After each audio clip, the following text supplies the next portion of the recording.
Welcome to Biography with Plutarch, where we delve into the lives of extraordinary individuals to uncover the essence of their character and the timeless lessons they impart.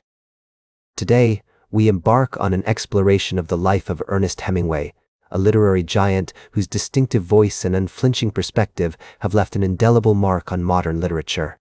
As we step into the world of young Ernest, we find ourselves in the charming suburb of Oak Park, with its tree-lined streets and quaint homes. His father, Clarence Hemingway, was a physician with a passion for outdoor activities, which he passed on to his son. The family's summer home in Walloon Lake, Michigan, became a haven for Ernest, where he developed a deep love for hunting, fishing, and the beauty of the natural world. These early experiences would later influence his writing, as the rugged landscapes and primal struggles of nature found their way into the narratives that have become synonymous with his name. Ernest's mother, Grace Hall Hemingway, was a woman of strong character and musical talent who encouraged her son's creative pursuits from an early age. The Hemingway household was filled with music, literature, and intellectual curiosity, providing a fertile ground for Ernest's imagination to flourish. His siblings, including his older sister Marceline, played important roles in his childhood, sharing in the adventures and misadventures that shaped their young lives. For instance, Ernest's sibling rivalry with Marceline was a recurring theme throughout his childhood, with the two engaging in fierce competitions and playful battles that would later be reflected in his writing. As Ernest grew, he attended Oak Park and River Forest High School, where he developed a keen interest in writing and was actively involved in the school's literary magazine, The Trapeze. His early writings were heavily influenced by his love of nature and adventure, as well as his fascination with the world beyond Oak Park. One notable example is his short story, The Judgment of Manitou, which showcased his emerging talent for storytelling and his ability to craft compelling narratives. During his high school years, Hemingway was also an avid athlete, excelling in sports such as boxing, football, and track. His experiences on the athletic field would later be reflected in his writing, particularly in his depiction of masculine ideals and the human struggle against adversity.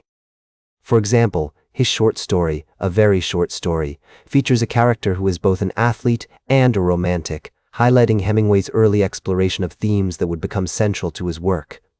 The historical context of Hemingway's early years was marked by significant events, including World War I and the subsequent Red Scare. Although these events did not directly impact Hemingway's life at this stage, they contributed to a broader cultural landscape that emphasized patriotism, duty, and traditional values. These themes would later be reflected in Hemingway's writing, particularly in his depiction of characters who embody a sense of duty and honor. In the summer of 1917, Hemingway worked as a Red Cross ambulance driver in Italy, an experience that marked a turning point in his life. This event not only exposed him to the harsh realities of war, but also instilled in him a sense of purpose and direction. Although this experience falls just beyond the scope of our current segment, it is essential to acknowledge its significance as a precursor to Hemingway's later achievements. His love of nature, adventure, and writing had already begun to coalesce into a unique voice that would eventually captivate readers worldwide.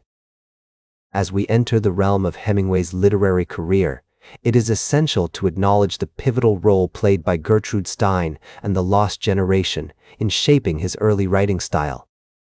Upon moving to Paris in the early 1920s, Hemingway found himself at the epicenter of a vibrant expatriate community, where he was introduced to influential figures such as F. Scott Fitzgerald, Ezra Pound, and James Joyce. This milieu not only exposed him to avant-garde literary movements, but also provided a fertile ground for experimentation and growth. Hemingway's first book, 3 Stories and 10 Poems, published in 1923, marked the beginning of his literary journey. However, it was The Torrents of Spring, a satirical novel published in 1926, that brought him initial recognition. This work, often overlooked in favor of his later masterpieces, demonstrates Hemingway's early fascination with parody and social commentary, themes that would resurface in various forms throughout his career. The publication of The Sun Also Rises in 1926 is widely regarded as a turning point in Hemingway's career. This novel, set against the backdrop of post-war disillusionment and moral bankruptcy, introduced readers to the distinctive Hemingway prose, sparse, direct, and unflinchingly honest. The characters of Lady Brett Ashley and Jake Barnes, with their struggles and desires, embodied the spirit of a generation lost in the aftermath of World War I. The success of The Sun Also Rises was followed by A Farewell to Arms, published in 1929, which cemented Hemingway's reputation as a major literary figure. This tragic love story, set during World War I, explores themes of love, death, and the human condition with a depth and nuance that captivated readers worldwide. The novel's protagonist, Frederick Henry, and his doomed love affair with Catherine Barclay have become iconic figures in modern literature, symbolizing the futility of war and the enduring power of human emotion. Throughout the 1930s, Hemingway continued to produce works that not only reflected his personal experiences, but also contributed significantly to the literary landscape of the time. Death in the Afternoon, a nonfiction book about bullfighting published in 1932, showcases Hemingway's fascination with ritual, violence, and the human spectacle. This work, often seen as a departure from his fiction, demonstrates his versatility as a writer and his ability to find depth and meaning in diverse subjects. Hemingway's involvement in the Spanish Civil War, which he covered as a journalist, had a profound impact on his writing and worldview. His unique writing style, characterized by simplicity, clarity, and a focus on concrete, descriptive details, has influenced generations of writers. In conclusion, this period in Hemingway's life was marked by significant literary achievements, personal challenges, and a deepening exploration of the human experience. The works produced during this time have become cornerstones of modern literature, continuing to captivate readers with their timeless themes and unflinching portrayal of life. The onset of World War II found Hemingway in Spain, where he had developed a deep affection for the country and its people during the Spanish Civil War. His experiences as a correspondent during this conflict not only influenced his writing, but also instilled in him a strong sense of justice and a desire to contribute to the war effort. In 1942, Hemingway joined the U.S. Navy and was commissioned as a lieutenant junior grade. He was assigned to lead a group of volunteers on his yacht, the Pilar, off the coast of Cuba to hunt for German submarines. This period at sea provided Hemingway with unique experiences that would later influence his writing. Upon returning to the United States, Hemingway's personal life underwent significant changes. His marriage to Martha Gellhorn ended in divorce in 1945, a separation that was both painful and creatively stimulating for him. Shortly after, he married Mary Welsh, a union that would last until his death. This period of stability allowed Hemingway to focus on his writing once again. The post-war years saw the publication of several significant works by Hemingway.